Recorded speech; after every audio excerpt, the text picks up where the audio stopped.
Hi, this is Bill Kuklinski with the Home Premier team. The current housing market is grappling with a significant challenge, a scarcity of homes available for sale. With mortgage rates reaching 7% and home prices at historic highs, homeowners who are benefiting from low interest rates around 3% are hesitant to sell their properties. So how can we incentivize home sellers to actively participate in the housing market? One proposed solution gaining traction is government intervention by providing incentives.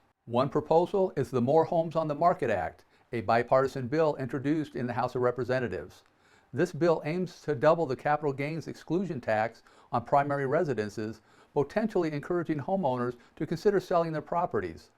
Experts estimate that this could lead to a significant increase in the number of homes on the market. Another option analyzed by experts Andrew Hansen and Ike Brannon is to offer a $25,000 tax credit to homeowners who sell their primary home after living there for at least 20 years.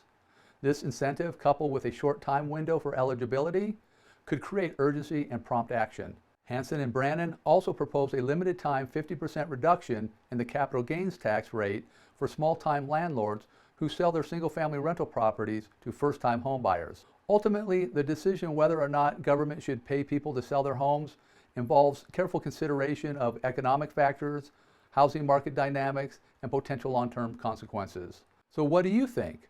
What potential role of government incentives do you support to encourage homeowners to sell their homes? We'd love to hear your thoughts, so please leave us a comment below. And please don't forget to subscribe to our channel so you don't miss out on any further updates or discussions. Thanks for watching, and we'll see you next time.